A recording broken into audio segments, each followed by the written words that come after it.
안녕하세요. 평범한 40대 여성입니다.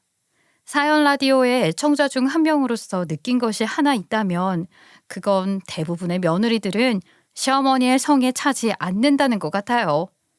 모든 시어머니들이 다 며느리를 탐탁지 않아 하는 것은 아니지만 대부분의 시어머니들은 아들에 비해 조금이라도 모자란 부분이 보인다면 칼같이 며느리들에게 호통을 치는데요. 저의 경우에는 경제적인 부분에서 월등하게 차이가 났기 때문에 시어머니에게 더 혹독한 시집살이를 당했던 것 같네요. 못 사는 집들을 찢어지게 가난한 집이라고 표현하잖아요. 저희 집도 찢어지게 못 사는 집 중 하나였어요.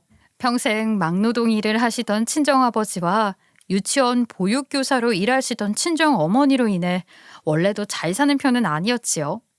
그래도 다음 달 월세를 걱정하거나 끼니를 걱정할 만큼 부족하지는 않았어요. 하지만 친정아버지가 돌아가시기 전 친구의 빚 보증을 잘못 서시는 바람에 가뜩이나 휘청대던 친정집의 기둥은 손을 쓸 틈도 없이 뽑히게 되더라고요. 어떻게 손 써볼 틈도 없이 말이에요. 심장마비로 돌아가신 친정아버지의 장례식장에 사채업자들이 들이닥치고서야 친정 식구들은 사태 파악을 할 수 있었고, 그때라도 친정아버지의 친구를 찾아 나섰지만 이미 자취를 감춘 뒤더군요. 하늘이 무너지는 기분이 들었던 적이 언제냐고 묻는다면 저는 주저없이 이때를 꼽았을 거예요. 빚 보증을 서게 한 장본인은 이미 자취를 감춘 후였기에 남아있는 친정 식구들은 어쩔 수 없이 빚을 갚을 수밖에 없었네요. 평생 전업주부로 살던 여동생들은 초등학교의 조리사로 혹은 학원 청소부로 취업해 돈을 벌었죠. 저의 경우에는 피부관리샵에서 피부관리사로 일했기 때문에 그나마 형편이 나은 편이었어요. 월급의 대부분은 빚을 갚는 데 썼지만요. 그러나 제일 가슴이 아픈 것은 친정어머니가 다시 일을 해야만 한다는 점이었어요. 친정어머니는 평생 유치원 보육교사로 일과 친정아버지의 뒷바라지로 인해 평생 고생만 하셨거든요. 그 점을 잘 알기에 마음이 아려오는 것은 어쩔 수가 없었지요. 친정어머니께서는 젊은 시절 유치원 보육교사로 일하던 경력을 살려 베이비시터로 일을 시작하셨어요. 하지만 일한 지 한 달도 채 안 돼 배정받은 집의 항의로 인해 일을 그만두실 수밖에 없더라고요. 친정어머니께서 아이를 잘 돌보지 못하거나 아이에게 상처를 입히는 등의 잘못을 했다면 100번이고 1000번이고 이해를 했을 거예요. 하지만 친정어머니가 내쫓긴 이유는 고작 설거지를 안 했다는 이유였는걸요. 손 한 번 닿으면 쉽게 끝날 집안일을 기고만장하게 해주지 않았다면서요. 치가 차다 못해 어이가 없었지만 친정어머니를 쫓아낸 애기 엄마에게도 업체에도 제대로 항의를 할 수 없었어요. 엄마에게 갖은 난리를 친 애기 엄마는 입김이 센 부잣집 사모님이었으니까요. 업체 쪽에서도 당연히 애기 엄마의 눈치를 보았기 때문에 엄마는 억울하게 잘리게 된 것이었어요. 엄마의 잘못이 아니기는 했지만 딸들에게 짐을 지어준다는 생각 때문인지 친정엄마께서는 줄곧 울적해 하셨어요. 못난 자기 때문에 딸들이 고생만 한다면서요. 마음 같아서는 울적해하는 엄마에게 집에서 편히 쉬시라 말씀을 드리고 싶었지만 그러지 못하는 현실이 참 씁쓸하고 안타까울 뿐이었지요. 제가 장녀이다 보니까 더 엄마를 챙겨야 한다는 생각이 들었던 것도 같아요. 아무래도 엄마 역시도 저에게 가장 많이 의지를 하셨거든요. 경제적으로 쪼들리다 보니 안 좋은 것들을 다 말할 수 없을 만큼 많았지만 그 중에서도 가장 힘든 것은 시어머니의 무시와 질책이었던 것 같아요. 남편에게 친정엄마의 소식을 전해들은 시어머니께서는 불같이 화를 내셨는걸요. 언제든지 친정집을 괴롭힐 준비가 되어 있던 사람처럼요. 이래서 다 쓰러져가는 집구석의 기둥은 빼오는 게 아닌데 네 친정은 어쩜 그렇게 아무짝에도 쓸모가 없냐. 아이 다른 집 친정들은 사위 기 살려준다고 다달이 용돈이며 해외여행이며 철만 되면 보내준다는데 사위기는 못 살려줘도 최소한 민폐는 끼치지 말아야지. 죄송해요 어머니. 이번에 엄마가 일하기로 한 데서 해고당하시는 바람에 엄마 일자리 구할 때까지만 빚 갚는 거니까 어머니도 너무 노여워하시지는 않으셨으면 좋겠어요. 요즘 새파랗게 젊은 애들도 일자리 안 구해줘서 난리라는데 흰머리가 자글자글해서 할머니 소리 듣는 사부인이 무슨 수로 일자리를 빨리 구해. 그 사부인 잘렸다는 것도 굼뜨게 일해서 그런 거 아니냐? 일을 잘했으면 왜 잘려? 계속 다녔겠지.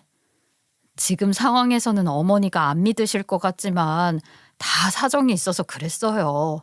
친정엄마도 계속 구직 사이트 보고 계시고 저도 일자리 구하실 수 있도록 옆에서 보고 있으니까 한 달 내에는 직장 구할 수 있을 거예요. 내가 어디 사부인 걱정돼서 하는 소리냐? 쓸모없는 집구석에 비까지 주렁주렁 떠안고 있으니 우리 아들한테 해 끼칠까 봐 그러지. 너 하나 모자른 건 내가 100번 양보해서 참는다만 아무짝에도 쓸모없는 네 집구석 빚더미까지 우리 귀한 아들한테 짊어지게 할 생각 없으니까 사부인한테 당장 전해라. 사위 등쳐먹는다는 바퀴벌레 소리 듣기 싫으면 당장 일자리 구하라고. 원래라면 친정엄마의 편을 드는 것이 맞겠지만 제 경우에는 시어머니에게 바싹 꼬리를 내릴 수밖에 없었어요. 제 월급의 대부분은 친정집에 빚 갚는 용도로 다 나갈 뿐더러 어쩔 수 없이 남편에게 손을 벌려야만 했으니까요. 일을 하면서도 남편에게 생활비를 받아 쓰는 입장이다 보니 시어머니 앞에서 큰 소리를 낼 수 없는 것은 물론 자연스럽게 고개가 숙여지기도 했네요. 터진 쌀포대 마냥 돈이 줄줄 새는 집구석에 우리 아들을 장가 보낼 줄이야. 아무튼 나는 우리 아들 주머니 노리는 도둑고양이 파줄 생각은 추호도 없으니까 정 사부인 일자리가 안 구해진다고 하면 우리 가게 와서 불판이라도 닦으라 말 전해라. 이번 달에도 일자리 못 구하면 방 강제적으로 사돈 내 곱창집에서 죽기 살기로 일하게 될 거라고 꼭 알리라고. 시어머니가 틀린 말씀을 하신 것은 아니었지만 그래도 마음이 울적해지는 것을 막을 수는 없는 일이었지요. 세상 천지에 친정어머니에게 불판 닦는 일을 시킨다는데 좋아할 딸이 어디 있겠어요. 젊은 시절부터 자식들을 키우느라 고생하신 친정어머니에게 좋은 것만 주고 싶은 것이 자식들 마음이잖아요. 시어머니가 한바탕 집을 휩쓸고 간 후 친정어머니에게서는 곧바로 전화가 걸려왔습니다. 오늘 사부인한테 전화가 왔더구나. 원래 친정이 든든하게 버티고 있어야 시집살이도 고되지 않는 법인데 애미가 미안하구나. 돈을 벌어도 모자랄 판에 잘려서 집에나 박혀 있으니 네 시어머니 말대로 이번 달에도 직장 못 구하게 되면 그냥 불판이나 닦는 게 나을 것 같구나. 엄마, 왜 그런 소리를 해? 아직 다른 곳은 찾아보지도 않았잖아. 일자리도 금방 구할 테니까 너무 신경 쓰지 마. 엄마도 알잖아. 원래 시어머니 성격이 좀 불같은 거. 설마 시어머니가 엄마한테 전화해서 뭐라고 한 거야? 따지고 보면 네 시어머니 입장에서는 화날 만도 하지. 돈 잘 벌어오는 외동아들이 빚더미에 앉은 친정집에 발이 묶여 있는데 허허거리면서 사람 좋은 티 낼 부모가 세상에 어디 있겠니. 한 푼이 급한 상황인데 사부인이 불판 닦는 일이라도 주는 게 어디니. 그저 감사할 따름이지. 엄마의 말에 눈물이 핑 돌았어요. 친정 가족들이 감내해야 할 현실은 자연스럽게 친정아버지에 대한 미움으로 넘어갔지요. 아버지가 무리하게 보증을 서지만 않았다면 친정엄마가 말년에 이렇게 고생할 리는 없었을 거 아니에요. 사돈에게도 불판이나 닦으라는 모욕적인 말을 들을 일은 더더욱 없었을 것이고요. 물론 한 푼이 급한 상황이긴 했지만 그렇다고 친정어머니에게 불판 닦는 일을 하게 될 수는 없는 노릇이었어요. 시어머니께서는 가뜩이나 친정엄마를 탐탁치 않게 생각하시는 분인데 곁에 둔다면 얼마나 부려먹을지 눈에 선하잖아요. 엄마의 일자리가 구해지지 않는 상황에 걱정만 쌓여가던 때였는데요. 그래도 죽으라는 법은 없는지 간신히 솟아날 구멍이 생기기는 하더라고요. 피부관리샵에 출근을 했을 때 원장님은 한숨을 푹 내쉬더군요. 이유를 물어보니 원장님은 힘겹게 입을 여셨지요. 우리 며느리 대기업 다니는 건 자기도 알고 있지? 1년 만에 복직을 하게 돼서 가뜩이나 준비할 것도 많은데 글쎄 이번에 구한 베이비시터가 얼마나 말썽인지 말도 못한다니까. 세상에 애 돌보는 게 일인 사람이 애를 두고 친구를 만나러 갔다는 게 말이 되니? 복직 날은 다가오지. 마음에 드는 베이비시터는 못 구했지. 아유, 그렇다고 샵에 애를 들쳐업고 올 수도 없고 어떻게 해야 할지 아주 걱정이야. 원장님의 말씀을 듣는데 눈이 번쩍 떠지더라고요. 시터 일이라면 친정엄마가 적임자나 다름없었는걸요. 아이들을 돌보는 데는 일가견이 있는 데다가 아이들을 좋아하기까지 하시다 보니까 원장님께 엄마를 시터로 추천하지 않을 이유가 전혀 없었지요. 원장님, 그럼 저희 엄마 고용해 보시면 어떠세요? 자기 어머니를? 다른 일이면야 나도 바로 고용해서 가사에 도움이 되게 했겠지만 이게 갓난애를 돌보는 일이다 보니까 잘 하실 수 있을지 모르겠네. 게다가 우리 손녀가 잠투정이랑 낯가림도 심한 편이라 잘 적응할 수 있을지 답이 안 나와서. 그건 걱정 마세요. 저희 엄마 보육교사로 20년 넘게 일하신 데다가 아이 돌보는 데는 저희 엄마만큼 잘하시는 분 못 봤어요. 자신 없었으면 저도 원장님한테 추천드릴 일은 없었죠. 새로운 사람 들여서 고생할 바에는 이렇게 검증된 사람한테 일 맡겨보는 게 낫지 않으시겠어요? 친정엄마께서 유치원 보육교사로 정년 때까지 일하셨다는 것을 말씀드리자 원장님은 바로 엄마를 고용하셨지요. 일단 일주일 정도 일하시는 것을 보고 결정한다고 말씀을 하셨지만요. 사실 통과하는 관문이 어려워서 그 다음에는 큰 걱정을 하지 않았어요. 친정엄마께서 아이 돌보는 것에 탁월하신 데다가 자신이 돌보는 아이를 진심으로 사랑하고 아낀다는 사실은 변함이 없는걸요. 제 예상대로 원장님과 원장님의 며느리는 친정엄마에게 무척이나 고마워하셨어요. 부모인 자신조차 다루기 힘들었던 딸아이를 이 정도까지 잘 돌봐주는 사람은 없었다면서요. 이후로 엄마께서는 시터 일을 상주로 하시며 400만 원 가까운 돈을 벌게 되셨고 덕분에 친정집의 경제 상황은 아주 조금이나마 피게 되었죠. 그런데 숨구멍이 트인 지 얼마 안 돼 남편은 저에게 무리한 요구를 하더군요. 장모님 애 돌보는 일 말이야. 400만 원 정도는 버신다면서. 뼈 빠지게 일해서 돈 버시는 것도 좋지만 아무리 그래도 차 한 대는 있으셔야 하는 거 아니야? 이제 왔다 갔다 할 일도 많으실 텐데 그 나이에 버스 타고 택시 타고 하는 것도 멋없잖아. 그거 힘들기도 하고. 우리 집 상황에 차가 웬 말이야. 대중교통 타면 한 달에 6만 원이면 될걸. 한 달 기름값만 해도 10만 원은 넘을 거 아니야. 그것만 들어? 유지비도 들고. 400 버는 게 많아 보여도 대출금 갚는데 200만 원 나가고 나머지는 엄마 생활비 하느라 바빠서 차 살 여유는 없어. 생활비 쓰기도 팍팍한데 차를 어떻게 타? 거저째하게 굴기는 내 지갑에서 나온 돈 때문에 장모님 일자리 구할 때까지 빚 갚고 잘 지낸 거 아니야? 그럼 응당 차 한 대는 팔아줘야지. 사위 체면을 생각해서라도. 하물며 처가댁이 찢어지게 못 사는 거 아는데 내가 비싼 차 보여주겠어? 다 급 생각해서 싼 차도 알아봐 주지. 당연하다는 듯이 중고차를 살 것을 권유하는 남편의 행동에 어이가 없었네요. 당연히 2달 동안 생활비를 지원해준 남편에게 감사했던 것은 맞아요. 하지만 차를 사는 것은 다른 문제잖아요. 더군다나 친정집은 차를 끌 만큼의 형편이 안 되기도 했고요. 갑자기 친정엄마에게 차량 구매를 독촉하는 남편의 행동이 너무나 황당해 화조차 나지 않을 지경이었어요. 오히려 당황스럽기만 했지요. 남편은 중고차를 영업하는 일을 시작한 이후로 시어머니 덕분에 단골 손님이 많다 못해 차고 넘쳤어요. 곱창집을 운영하시는 시어머니께서 매번 손님들을 남편에게 소개시켜줬거든요. 그러다 보니까 남편의 심리를 더욱 이해할 수 없었지요. 주변에 입소문을 타 항상 실적이 잘 나오는 것은 물론 성과금까지 두둑하게 받는 와중에 간신히 생활비를 충당할 정도로 돈을 벌게 된 친정엄마에게 중고차 살 것을 권유할 이유는 전혀 없는 일이니까요. 그렇다고 친정엄마께서 차가 필요하다며 알아봐 달라고 말씀해 주신 상황도 아니었고요. 그래도 남편이 서운할 수 있는 상황인 것 같았기에 차분하게 대화로 풀어보려고 노력하게 되었지요. 그래 싼 차야 구할 수 있다지만 당신도 알다시피 지금 우리 집 상황이 말이 아니잖아. 차 끌 형편이 되는 건 더더욱 아니고 엄마한테 차 사라고 말하지는 못하지만 당신한테 받았었던 생활비 모두 돌려줄 테니까 기분 풀었으면 좋겠어. 이제 살림이 어느 정도 여유로워져서 당신한테 빚졌던 거 모두 갚을 수 있을 것 같아서 말이야.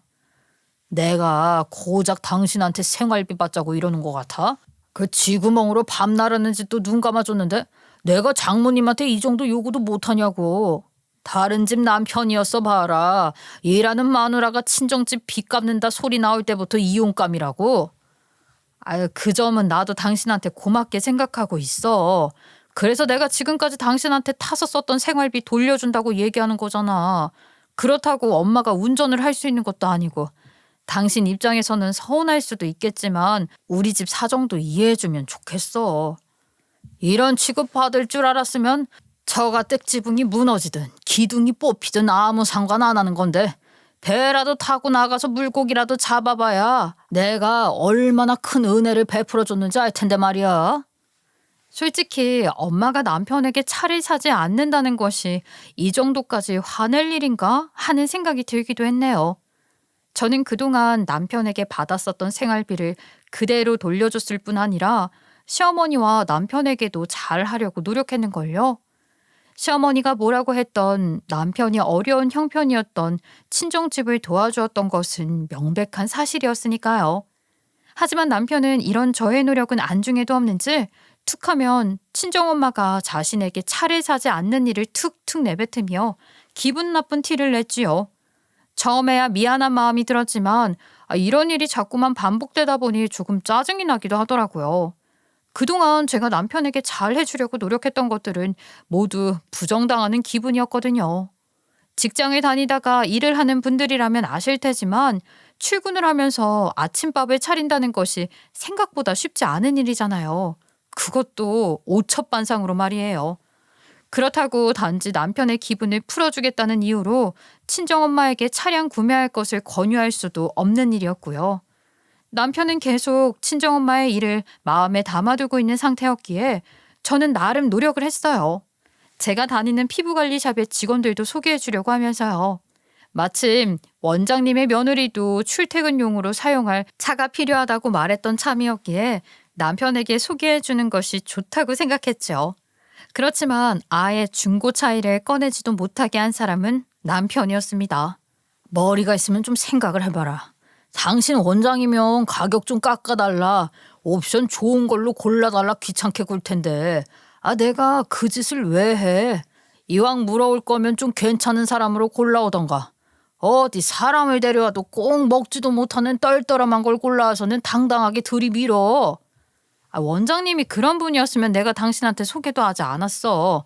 당신은 나를 도대체 어떻게 생각하는 거야? 당신 말대로라면 내가 당신한테 도움도 안 되는 사람만 골라오는 쓸모없는 사람처럼 들리잖아. 그럼 아니야.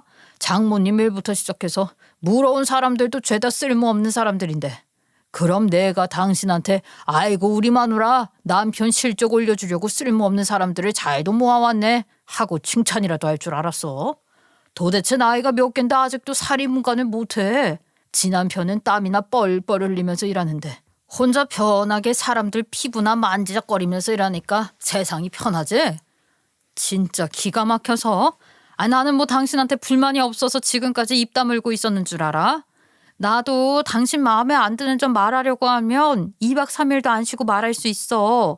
친정일 도와준 게 고마워서 그동안 입 다물고 있었던 거야. 사람 성의도 모르고 함부로 말하는 누구랑 다르게 나는 최소한 고마운 건 한다고. 누가 보면 아주 대단한 금덩이라도 던져준 줄 알겠네.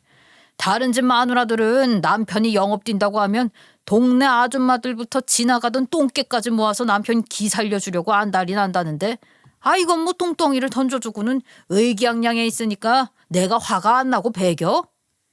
빚더미에 앉아서 운전도 못하는 장모한테 차 팔려고 한 당신 양심은 고매하시고 말하면 째째한 당신 성격에 또 마음에 담아두고 틱틱거리면서 사람 귀찮게 굴게 할까봐 일부러 참는데 나도 더 이상은 못 참아. 기껏 남편의 입장을 생각해서 소개까지 해주고 했건만 사람의 성의는 몰라주는 남편이 참 야속하기 그지 없었네요. 게다가 제가 노력한 것은 하나도 알아주지 않았고 쓸모없다고 함부로 말하기까지 하는데 참을 수 있는 사람이 몇이나 되겠어요? 부부싸움이 아무리 칼로 물베기라고 하지만 저 역시도 더 이상은 남편이 원하는 대로 휩쓸려 갈 수는 없었지요. 이대로 계속 참다가는 속에서 천불이 나는 것은 물론이거니와 남편은 자기가 얼마나 아내인 저를 무시하는지 알지 못했을 테니까요. 결혼 이후 언성을 높이면서까지 싸웠던 것이 처음이었기에 저희 부부는 몇 주간 서먹서먹한 상태로 지내야만 했습니다. 아마 친정집 상황까지 나아지지 않았다면 심적으로 정말 힘들었을 거예요. 엄마께서는 꾸준히 시터 일을 나가면서 적지 않은 돈을 벌고 계셨기에 그나마 심적으로는 위안이 되었지요. 최소한 다음 달 생활비나 대출금 상황에 대한 걱정은 없었으니까요. 하지만 평범한 사람처럼 살고 싶다는 것이 저에게는 너무 과한 욕심이었을까요? 안도의 한숨을 내쉰 지 얼마 안 돼 친정집에는 크나큰 불행이 찾아오고 말았습니다. 친정어머니께서 큰 사고를 당하신 것이었어요. 엄마께서는 원장님의 손녀딸과 외출을 하는 중이었는데 공사 현장을 지나가던 중 뼈대만 갖춰져 있던 구조물이 붕괴되면서 친정엄마께서는 그만 그 밑에 깔리고 만 것이었지요. 원장님의 손녀딸 같은 경우에는 엄마가 재빨리 유모차를 밀어냈기에 털끝 하나 다치지 않았지만 엄마의 경우에는 손을 쓸 수 없을 정도로 크게 다치고 말았네요. 의사의 말에 따르면 엄마께서는 구조물 아래에 다리가 아예 깔려서 척추와 다리 신경 쪽에 큰 손상이 갔다고 설명했어요. 이 때문에 아무리 대단한 명의가 온다고 해도 엄마의 다리는 못 살릴 거라고 확답을 내렸고요. 그러나 더 심각한 문제는 엄마께서 머리까지도 심하게 다치시면서 의식이 불명한 상태라는 것이었어요. 엄마의 소식을 들은 저는 곧바로 원장님과 함께 응급실로 달려갔어요. 그리고 두 손 모아 간절하게 빌었네요. 제발 엄마가 의식만 찾게 도와달라고요. 저에게 있어 엄마의 목숨보다 더 소중한 것은 없었는걸요. 뒤늦게 소식을 전해들은 여동생들 역시도 병원으로 달려와 눈물을 흘렸지요. 한평생 고생만 한 친정 엄마에게 어떻게 이런 일이 일어날 수 있냐면서요. 옆에 서 있던 원장님은 저에게 사과를 하며 병원비를 전부 지불하겠다 말씀을 해주시더군요. 손녀딸이 무사할 수 있는 이유는 엄마가 희생을 해주신 덕분이라고 하셨으니까요. 그냥 모른 척 지나갈 수도 있지만 엄마에게 미안함과 고마움을 느끼며 힘이 닿는 데까지 도와주려는 원장님의 모습을 보면서 고마움을 느꼈어요. 한 차례 남편의 이기적인 행동에 질렸던 터라 원장님이 내밀어주신 도움의 손길은 더 크게 느껴진 것 같았지요. 엄마께서 수술실에 들어간 후 원장님께서는 저의 편의를 봐주셨기 때문에 대기실을 지킬 수 있었습니다. 여동생들은 다음날 출근을 해야만 했기에 제가 있었죠. 그런데 엄마께서 수술실에 들어간 지 1시간 정도 지났을 무렵 남편에게서 전화가 걸려왔어요. 요즘 피부관리 샵은 11시가 넘어서 야근까지 시키냐? 기껏해야 피부나 만지작거리는 일하면서 하루 종일 바쁘게 영업 뛰고 온 남편보다 더 늦는다는 게 말이 되냐고. 당신 내가 보낸 문자 못 봤어? 엄마 공사 현장에서 크게 다치셔서 수술실에 들어갔다고 했잖아. 오늘 집 못 들어갈 것 같으니까 저녁 끼니는 당신이 챙겨 먹어. 냉장고에 반찬들 다 있으니까 데워서 먹기만 하면 될 거야. 뭐? 장모님이 수술실에 들어가셨다고? 도대체 얼마나 크게 다쳤길래 수술까지 하게 된 거야? 붕괴 사고 일어나서 엄마가 그 밑에 깔리셨어. 수술 끝나고 말하려고 했는데 아마 수술 끝난다고 해도 앞으로 걸으실 수는 없을 것 같아. 그러게 내가 차 얘기 꺼냈을 때 끌고 다녔으면 이런 일도 없었잖아. 운전 못한다고 꾸역꾸역 버스 타고 다니시더니 내가 이런 사고 날 줄 알았다. 그래서 장모님은 아예 걷지도 못하신다고? 진짜 장모님 덕 본 것도 없는데 바로 요양원에 맡기게 생겼네. 남편의 말에 어안이 벙벙했어요. 순간 남편의 입에서 나온 말을 내가 잘못 들었나 하며 귀를 의심하기도 했고요. 그렇잖아요. 엄마가 다리를 심하게 다쳐 평생 걷지 못할 수도 있다는데 어떻게 자기한테 차를 안 사서 사고가 났다는 이야기를 할 수 있겠어요? 그것도 딸인 저한테 말이에요. 게다가 저의 의견은 묻지도 않고 곧장 친정엄마를 요양원으로 보내려는 남편의 이기적인 말에 온몸에 소름이 쫙 끼쳤어요. 고르고 골라 결혼을 하고 8년 동안 한 이불을 덮고 잔 남자가 이 정도까지 최악일 줄은 정말 몰랐거든요. 일면식 없는 타인의 이야기를 하듯이 태연한 데다가 귀찮은 기세까지 역력해 보이는 남편의 목소리에 그나마 있던 정마저도 똑 떨어지고 말았지요. 그래서 언제 올 거냐며 계속해서 닥달하는 남편의 목소리를 듣고도 아무 대꾸도 없이 전화를 뚝 끄는 거고요. 엄마의 경우에는 인대 쪽에 큰 부상을 입으시는 바람에 다리 수술을 해도 차도가 보이지 않았는데요. 진짜 문제는 머리 쪽 부상에 있었어요. 뇌출혈이 심각했기 때문에 지혈과 뇌 손상을 방지하는 개두술 수술을 받으셨지만 회복실에 옮겨진 뒤에도 전혀 의식을 찾지 못하셨으니까요. 원장님께서는 엄마가 회복을 하실 때까지 곁에 있으라며 편의를 봐주셨기에 저는 계속 엄마 곁을 지키며 간호를 해드렸어요. 차도가 보이지 않는 간병에는 효자도 효녀도 없다고 하지만 저와 여동생들은 정말 간절하게 엄마께서 깨어나시길 바랐네요. 참 다행히도 친정엄마께서는 수술을 마친 지 일주일이 지나자 깨어나시게 되었어요. 물론 뇌 쪽을 크게 다치셨기 때문에 바로 일상적인 생활을 하거나 의사소통을 하지는 못하셨어요. 일상적인 생활이 가능해지려면 꾸준한 재활치료가 필요했고요. 친정엄마께서 깨어나신 것은 참 기쁜 일이었지만 얼마 지나지 않아 걱정이 먹구름대처럼 몰려오더군요. 친정엄마께서는 아직 자신의 다리 상태를 알지 못하셨기에 충격을 받으실 수도 있잖아요. 하지만 크게 상심하실 수도 있다는 제 예상과는 달리 엄마께서는 의외로 담담하게 자신의 상태를 받아들이셨어요. 여동생들이 엄마를 부축해 재활치료를 진행하는 사이 전 곧장 인터넷으로 친정엄마가 타실 수 있는 전동 휠체어를 찾기 시작했어요. 그런데 문득 열심히 전동 휠체어를 찾던 중 무척 서글픈 기분이 되더라고요. 친정엄마가 다시는 걸으실 수 없다는 말에 목 놓아 울지 않고 바로 휠체어를 알아보는 현실적인 제 모습도 친정엄마 대신 빚을 갚아야 하는 제 미래를 계산하는 모습이 너무나 부끄러웠는걸요.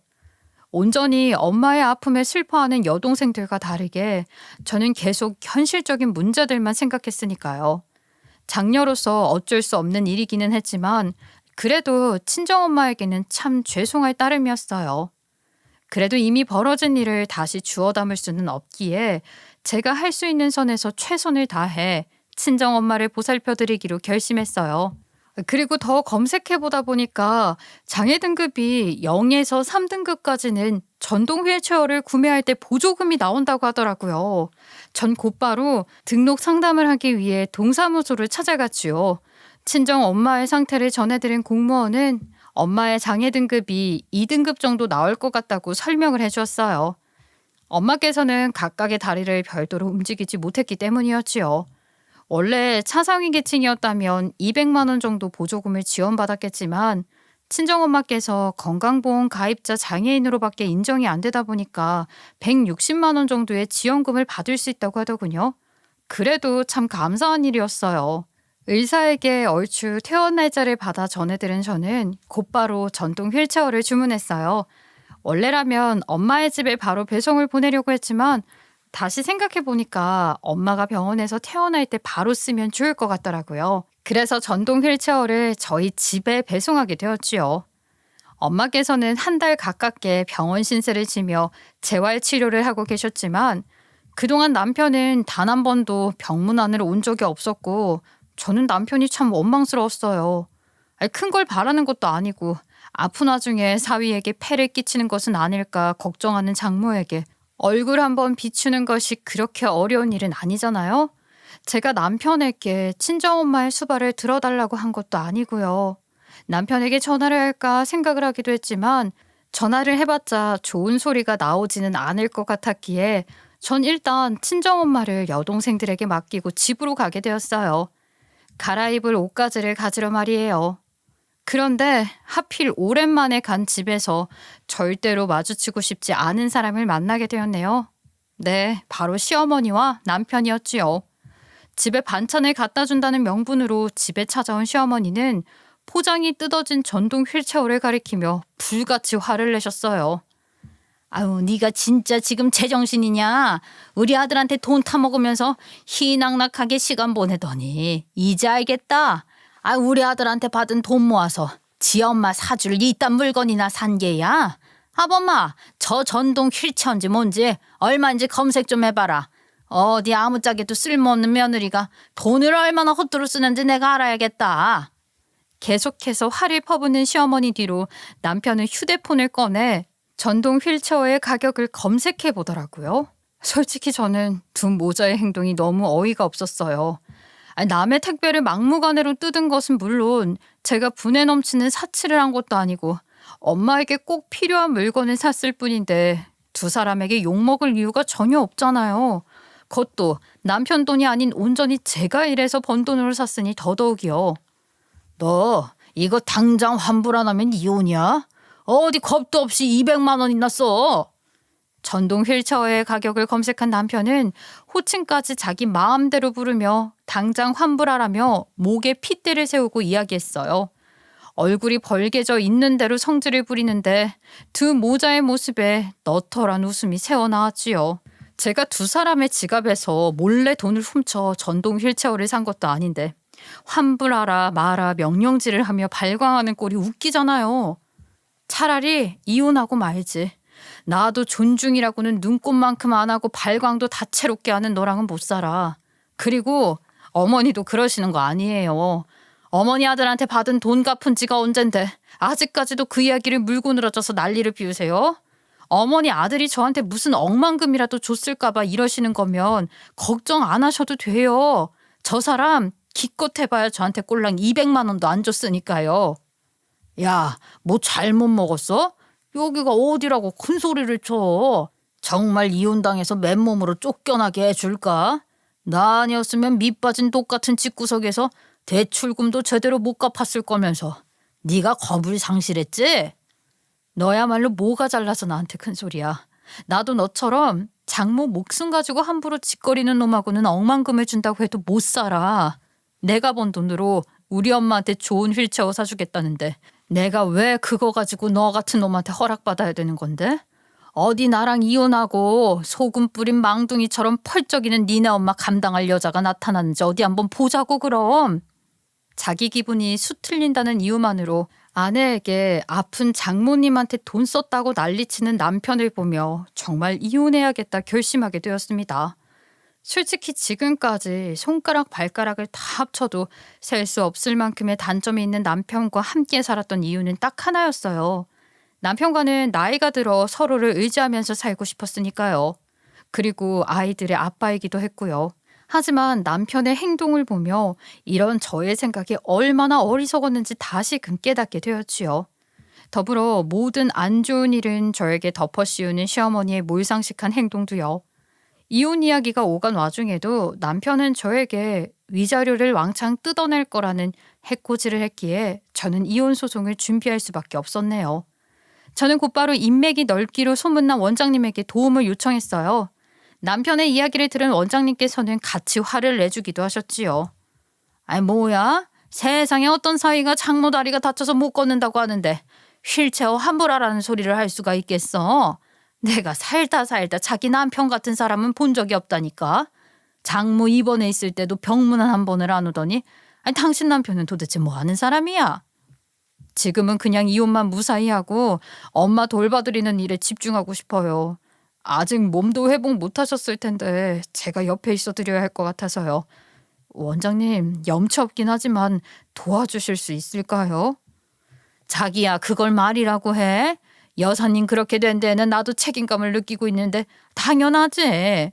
안 그래도 이번에 우리 며느리도 호되게 사기를 당해서 알고 지내던 변호사 찾아가려던 중이야. 능력 있는 이혼 변호사 소개시켜 줄 테니까 너무 걱정하지 말고.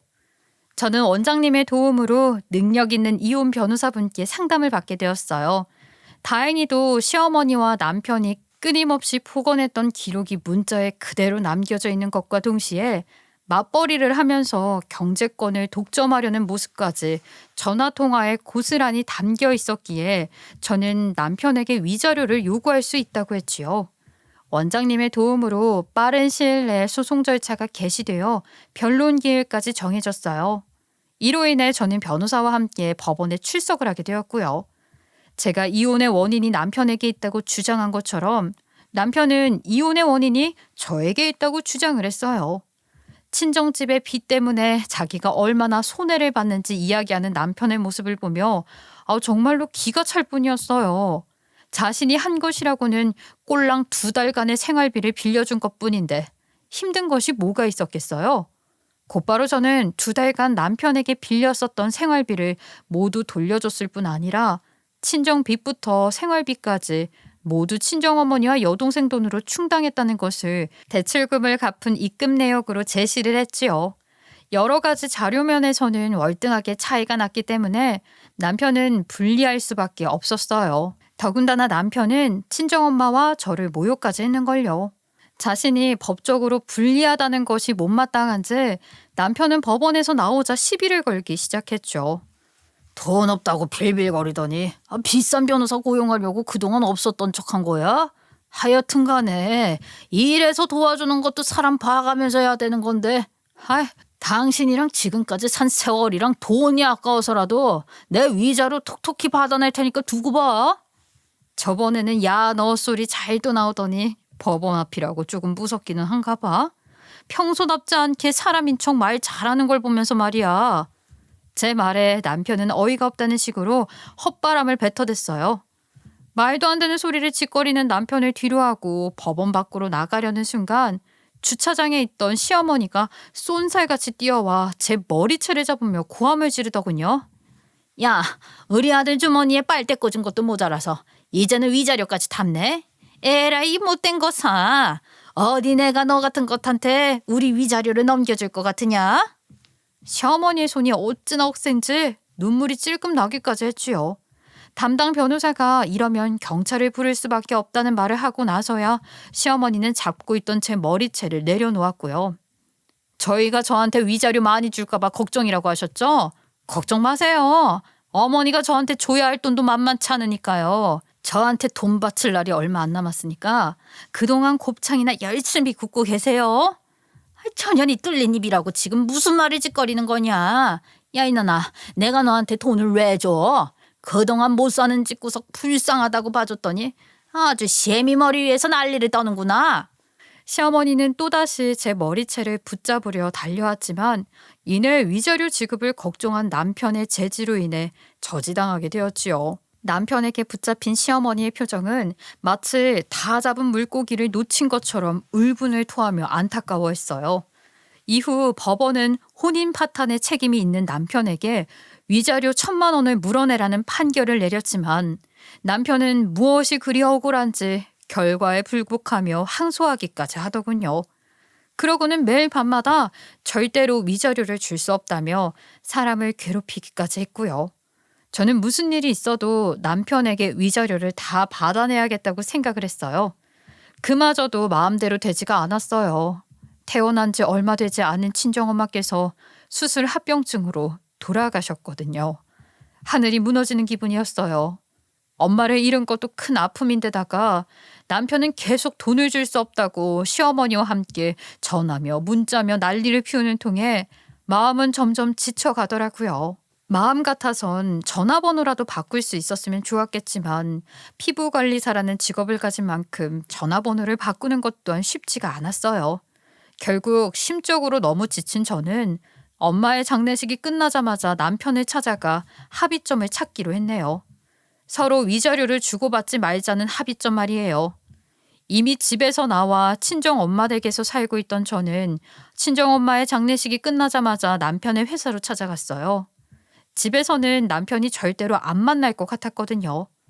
그런데 회사 로비 앞으로 가보니 남편이 누군가에게 무릎을 꿇고 있는 게 아니겠어요.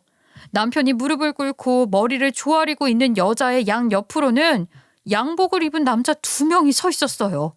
심각한 듯한 상황에 회사로 들어가지 않으려 했지만 여자의 뒷모습은 너무나 익숙했기에 저는 홀린 듯이 로비 안으로 들어가게 되었지요. 그리고 여자의 얼굴을 보는 순간 전 깜짝 놀랄 수밖에 없었어요. 남편이 무릎을 꿇고 있었던 것은 저희 원장님이셨으니까요. 제가 원장님을 아는 체 하자 남편은 바로 일어나 아는 사람이냐고 물어보았죠. 아이, 그럼 이 사기꾼이 자기 남편이라는 거야? 역시 사람은 하나를 보면 열을 안다더니 내가 이럴 줄 알았어. 역시 사기치는 놈치고 멀쩡한 놈이 한 명도 없다니까. 저야 이미 원장님 덕분에 이혼했다고 쳐도 원장님은 이 사람이랑 어떻게 아는 사이신 거예요? 그리고 사기꾼이라니, 설마 이 사람이 원장님한테 사기라도 친 건가요? 내가 보통 사기면 이렇게 변호사까지 대동해서 회사까지 찾아왔겠어? 아예 어떻게 여기저기 고장난 침수차를 거의 새 거라고 속여서 팔 수가 있냐고. 아유, 이 사기꾼 때문에 멀쩡하던 우리 며느리랑 손녀가 저 세상 갈 뻔했지 뭐야. 알고 보니 남편은 원장님의 며느리에게 침수차를 새 차에 가까운 중고차라며 속여 판 것이었어요. 이 때문에 원장님의 며느리는 고속도로를 달리던 중 교통사고를 크게 당할 뻔하기도 했고요. 다행히 천운이 도운 덕분에 생명에 지장이 있을 정도로 다치지는 않았지만 이 일로 단단히 화가 난 원장님께서는 남편을 사기죄로 고소하기 위해 직접 회사까지 찾아온 것이었어요.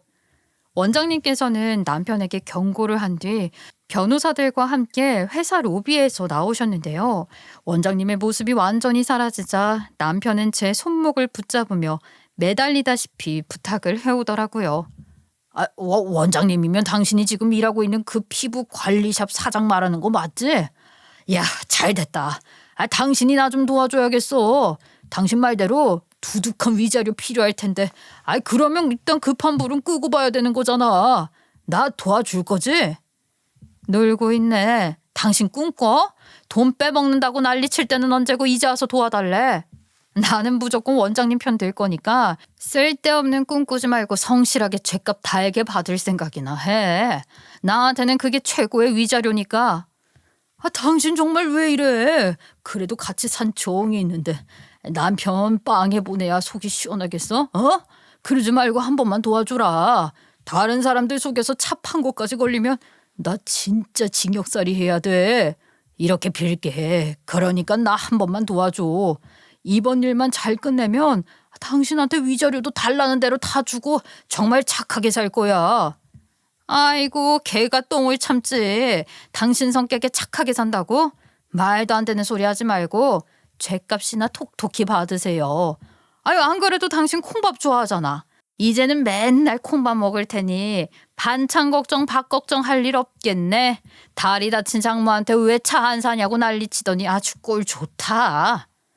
이후 저는 바로 원장님에게 연락해 제가 알고 있는 사실을 말씀드렸어요. 남편에게 중고차 사기를 당한 사람이 더 있다는 사실을요. 그 뒤로 원장님은 인터넷 게시판으로 남편에게 중고차 사기를 당한 사람들에 대한 제보를 받았고 꽤 많은 사람들에게 연락이 오게 되었지요. 이로 인해 저는 남편이 참 악질이라고 느끼게 되었어요. 20대 초반의 어린 친구들이나 나이가 많은 어르신분들을 상대로만 사기를 쳤으니까요. 보통의 경우라면 징역살이까지 가지 않고 벌금형에서 끝났겠지만 워낙 피해를 입은 사람이 많았기에 남편은 6개월 실형에 처해지더라고요. 법원 판정이 나오자 시어머니는 뒤늦게 연락이 와 거의 허리를 접다시피 하며 저에게 매달렸지만 저는 단호하게 굴었어요. 아무리 그래도 남편 징역살이 보내는 건 아니지 않니? 나한테 서운한 게 있다고 하면 내가 다 달게 받으마. 제발 우리 아들 징역살이만큼은 막아다오. 그 감방에 갔다 오면 우리 아들 앞으로 밥벌이는 어떻게 하고 사니? 어머니 저한테 왜 이러세요? 아들 등골이나 빼먹던 나쁜 년이 뭘 할 수 있겠어요? 더군다나 이혼까지 한 마당에 남이나 다름없는걸요? 쓸모없는 이전 며느리한테 부탁할 시간 있으면 아들 옥바라지나 할 준비하세요. 아이고, 망했구나, 망했어. 불쌍한 우리 아들 앞으로 어찌 살꼬. 전 남편은 징역살이를 하게 된 후 소문은 널리 퍼져서 피해자의 가족들은 이전 시어머니의 곱창 가게까지 와서 깽판을 치는 경우가 많다고 하더라고요. 이 때문에 시어머니는 자기 목숨처럼 소중하게 여기던 곱창 가게를 접을 수밖에 없었지요. 이후 실형을 살고 나온 전 남편에게서는 사업을 할 수 있게 도와달라는 전화가 걸려왔지만 도와줄 마음은 전혀 없었기 때문에 한치의 망설임도 없이 전화를 끊어버렸어요. 그 뒤로 전 남편은 생활고로 생전해보지도 않던 막노동을 하며 간신히 입에 풀칠을 하고 산다고 하더군요. 그래도 불쌍한 마음은 전혀 들지 않았습니다. 모든 것이 다 자기가 뿌린 대로 거둔 것이잖아요. 바닥으로 고꾸라지다 못해 처박힌 전 남편과 다르게 저는 그야말로 하늘 높은 줄 모르고 잘 나가고 있는 중이에요. 원장님의 권유로 피부관리샵의 분점을 담당하게 되면서 수익이 말도 안 되게 늘어났거든요. 원장님은 항상 저를 볼 때마다 친정엄마의 일로 미안하다며 사과를 하시곤 하는데요. 인생에 있어 성장할 수 있는 기회를 준 원장님 같은 사람이 곁에 있다는 것이 참 감사할 따름이에요. 지금도 가끔씩 친정엄마가 그리워질 때면 저는 엄마의 애착 가디건을 쓰다듬곤 해요. 그 옷을 보고 있자면 엄마가 곁에 계신 것 같은 느낌이 들기도 하거든요. 그럼 지금까지 길고 길었던 제 사연을 들어주신 분들께 감사 인사 올리며 그만 물러나도록 하겠습니다. 여러분들 모두 건강하시고 다가오는 한가위 잘 보내시길 바랍니다.